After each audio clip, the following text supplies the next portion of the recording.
Hey, good evening.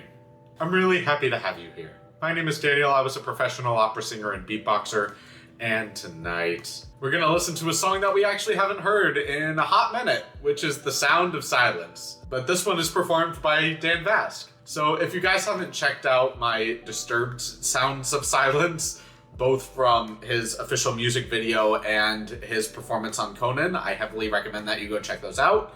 But other than that, we're back visiting the song again, but with Dan Vasc. I'm really excited to hear it. Dan Vasc is awesome. It's been a hot minute since we've covered him as well, so the stars have aligned to come to this performance. So without any further delay, let's jump into it.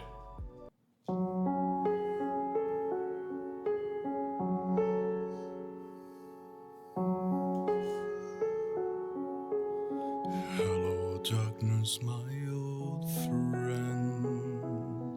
I've come to talk with you again, because a vision softly creeping left its seeds while I was sleeping, and the vision that was planted in my brain still remains within the sound of silence. In restless dreams I walked alone, narrow streets of cobblestone, neath the halo of a street light. I turned my collar to the cold and damp, when my eyes were stabbed by the flash of a neon light that split the night and touched the sound of silence. And in the naked light I saw 10,000 people, maybe more. People talking without speaking. People hearing without listening. People writing songs. Their voices never share. And no one dare disturb the sound of silence. Folks said I do not know. Silence like a cancer grows. Hear my words that I'm a hiding to. Take my arms that I'm a hiding to.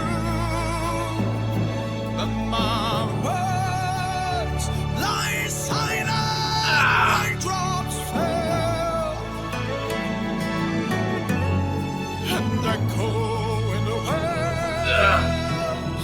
of silence. Hear the people bow and pray to the neon gods they made.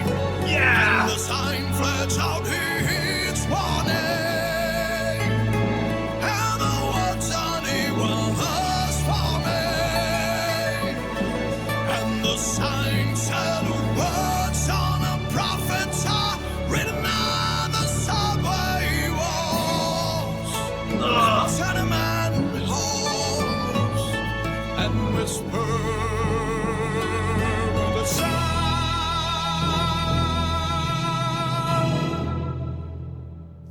of silence.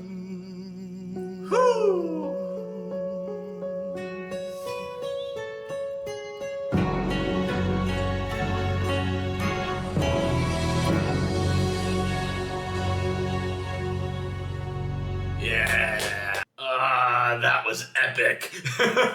Something I really dig about Dan is just the fact that he has this very soft, kind of formal voice where his vibrato is a little benign. It has a softness to it, and that kind of registers what he uses to introduce the piece. And it sets this tone, this atmosphere. And then we crescendo into this mix, not all the way at his belt / scream, or grit in his voice, but this more powerful, more vocalized, more full sound. And then we can get into that grit, and he just does such a great job transitioning between these tonal atmospheres. And it's just so good, man. This is a wonderful execution of this piece. I absolutely digged it. Let's jump into the analysis.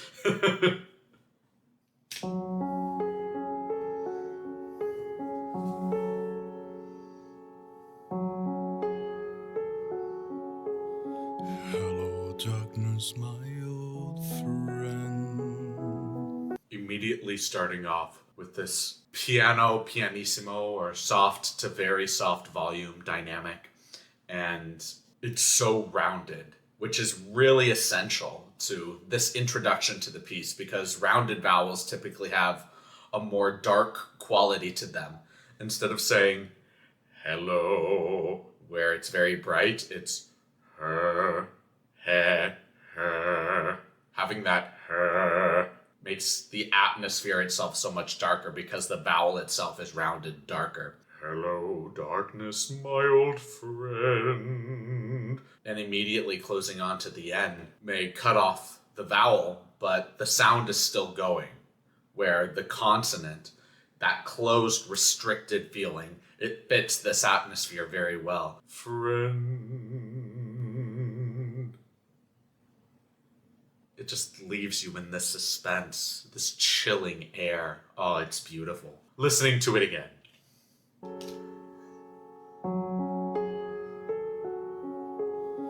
Hello, darkness, my old friend. I've come to talk with you again, because a vision softly creeping. On softly, he kind of cuts out the sound and reinvigorates it with a breath. Softly, he. Personally, I would have liked him to ride through the note. Softly. Maybe have a decrescendo on soft and then crescendo back into it, but not just have this kind of a cut in the sound and then reinvigorate it with breath. Because I want this line, this entire line, to be connected. I don't want a breath to be in there. I don't want a cut to be in there. I want this to feel smooth and dark. If you guys have ever been in a very dark place before, in which I can imagine most people have, when you're traversing through darkness, I feel most people can relate to this wandering, this journey through the unknown. And it's terrifying, but it's continual. It's a constant path. It's a fluid motion. It's like being swept into the sea kind of feeling, where the sea doesn't just open up at one point and then come back into you. You're just constantly riding these waves, where you have moments of calm and you can use those moments to manage how you're going to navigate. And you have moments of turbulence where all of your focus is on just making it through the present moment. And translating that back to the music here, retracting into the sound to reinvigorate it with the breath. I understand the intention, but I still would have preferred a more fluid motion in that regard. I don't disrespect the choice, though. I absolutely get what he's going for, and I can appreciate it for what it is. Left its seats while I was sleeping, Yeah, I think that one was a little better. and the vision that was planted in my brain still remains. Yeah, with his vibrato here. Still remains. It does feel in his chest, and it does feel supported, but I would like to have it be a little bit more targeted through the bridge of his nose here. Still remains, instead of still remains, where If he's specifically going for an atmosphere, then by all means, I love the fact that he is doing it through this more conservative approach. But this is probably not probably, it is my own bias towards the song in how I like to experience it, which is part of the reason why I really enjoy Disturbed so much, because it is very targeted and focused and forward of, hello, darkness, my old friend, kind of feeling, instead of, hello, darkness, my old friend, where you can feel a more emotional tug with the latter, but I feel so much more emotionally connected with the prior, because instead of creating this personal feeling of The Sound of Silence, where Dan is doing an exceptional job of that, really embodying this entire atmosphere for himself and putting it through the camera. The other is a direct call to you, the audience, which feels more like an artist to their audience instead of an artist experiencing something for themselves and giving it to an audience. It's very difficult to explain. I don't think either of them are wrong. I really do enjoy both of them, and I would honestly perform this song in both of those styles. I obviously have my own preference though, but I think what Dan is doing is awesome and he sounds great. Like, this is just personal bias and preference, but again, I really dig it. Within the sound of silence. I want to hear that again. Sound of silence. He clips on the CE of silence, but I didn't hear the D on sound, and I would have loved to hear just a little click. Within the sound. Something. Just that slight little click of the D would have been really powerful there, instead of just having that SOUN and then transitioning. I understand why he did it, but having that D would have been very impactful for me personally. In restless dreams I walked alone. I still love his dark vowels here. Lone instead of low, low. Yeah, that is so right. So right for this atmosphere. Narrow streets of cobblestone. And I love how consistent he is on his consonants as well, where he closes off from the vowel into the consonant, and like he does here on cobble sound kind of feeling. I love it. Neath the halo of a straight line. Yeah, I'm sorry I'm pausing so much. It's the idea where further complimenting him on his consistency, even though he does do this recharge of a word through a pushed breath of the kind of feeling, he's very consistent with it. It's not just a one and done thing. This is obviously very intentional. This is how he chooses to express the song, and I really respect that artist's decision to do something like that. You know, it doesn't matter what the audience ultimately thinks. It's all that really matters is your own interpretation of the song and how you choose to execute it. And if this is how you really feel the song and choose to showcase that to an audience, all power to you, brother. And even more so, keep consistent with it, because it gives the audience the impression that you've really thought through the song, that all of your choices are intentional, that it's not just, yeah, I'm exploring this and I only sang this a couple of times and I'm ready. No, you gave this a lot of thought, and I really, really appreciate that. I turn my collar to the cold. I need to hear the again. I turn my collar to the cold and Yeah, he loses it on the there. And that could just be because the note is out of his range, because it doesn't feel like that was necessarily intentional, just having that kind of fry there, where we haven't gotten a fry at all, and we don't really get a fry throughout the piece. We get grit, but not a fry. The note could have just been out of his range, but regardless of whatever it is, something that a lot of vocalists do is that if there's a note, even a passing note, a note that isn't the highlight of the musical cadence, let's say, then they'll just transpose the note up to a different octave or make it into a different note that makes sense within the cadence. It might not be completely in sync with the original, but at least to me, it's a little bit better than just having a fry because it models the integrity of the musical cadence a little bit. And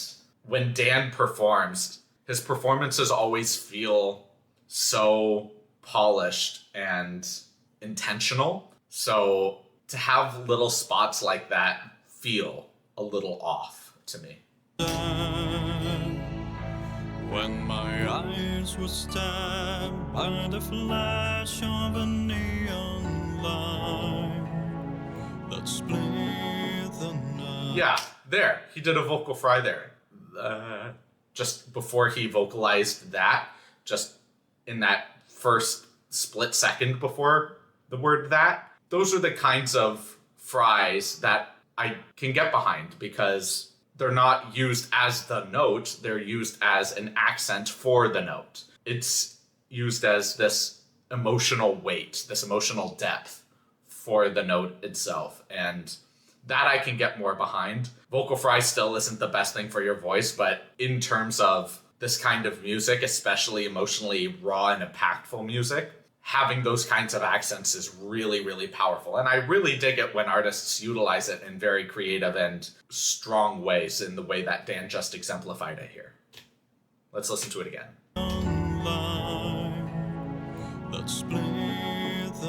Yeah. And touch the sound of silence. And in the naked light I saw 10,000 people, maybe more. Woo! People talking without speaking. Now we're getting into a stronger dynamic or volume, and now his vowels are opening up a little bit more, but they still have that dark quality to them. This is exactly what I want to hear at this point in the song.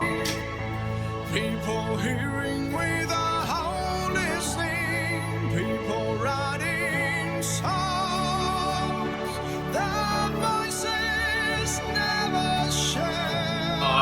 I love his belt. And no one dare disturb the sound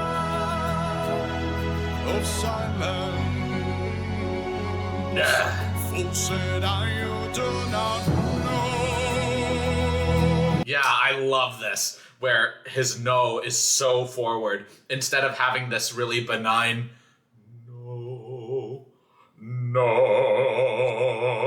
it's very targeted through the center of his mask or the bridge of his nose. You can feel his vibrato be so much more rounded and so supported and so much more vocalized instead of so constricted. And again, I'm sure that constriction was absolutely intentional in the beginning, having this emotional weight put on your chest and you feel that as an audience member. But here, this is exactly what I want to feel. Just having this big forward directed energy. Yeah. Silence like a cancer grows. Hear my words that I'm hiding you. Woo! Take my arms that I'm hiding you. And my words lie silent like drops fall. I love that grit in his voice. And echo in the wells of silence. Hear the people bottom pray. Yeah. Oh my gosh, I love this texture in his voice. And he's so forward and intense, and it just drives into you. Oh, I love it. To the neon gods they made. Yeah. The sign flirts out its warning. And the words anyone has for me. And the sign said words on a prophet.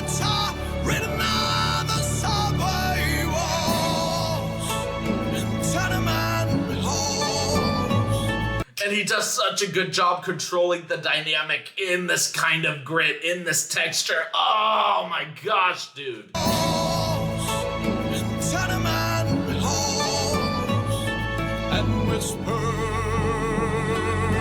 the sound.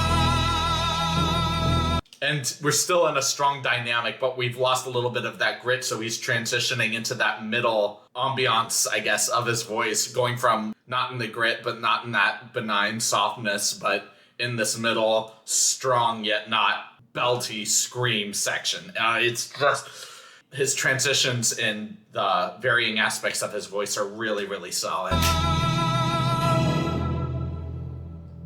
Of silence.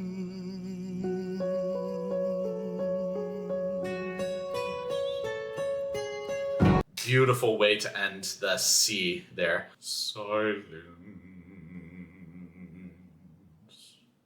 And you just feel the sound linger into that darkness, which is exactly what you still want to feel by the end of the piece. It's a very poignant and cathartic piece. Of silence.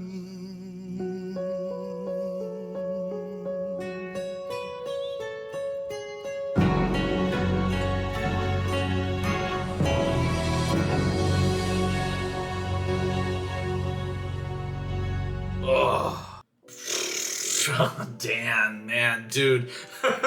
What an amazing cover of it. Obviously, there were some criticisms about it, but that's just all personal bias stuff and things that I would have done. But all of that's just personal bias stuff, you know, like, you express this music exactly how you want to, and you did it exactly how you wanted to.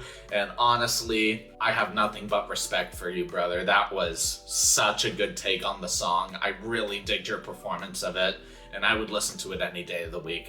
Really great job, man. I really, really dig this. Thank y'all so much for watching this video. If y'all liked it, please like, comment, subscribe, and share. And if you didn't like it, please leave a dislike and let me know why in the comments. I do read all of the comments, even if I may not have to reply to all of them, so please just know that your comments do not go unnoticed. My live streams are currently Thursdays at 1 p.m. Pacific Standard Time, so if you guys would like to stop by and say hey or ask any questions about myself at the channel, I'd be more than happy to be there for you guys. I'm currently uploading videos to my Patreon, and when it's ready to be launched, I will absolutely give you guys updates as to when that will be. I want to take this moment to appreciate all of you for being here watching these videos. It really does mean a lot to me, so thank you so much. And I can't wait to see all of you in the next video. Have a great rest of your evening, everyone.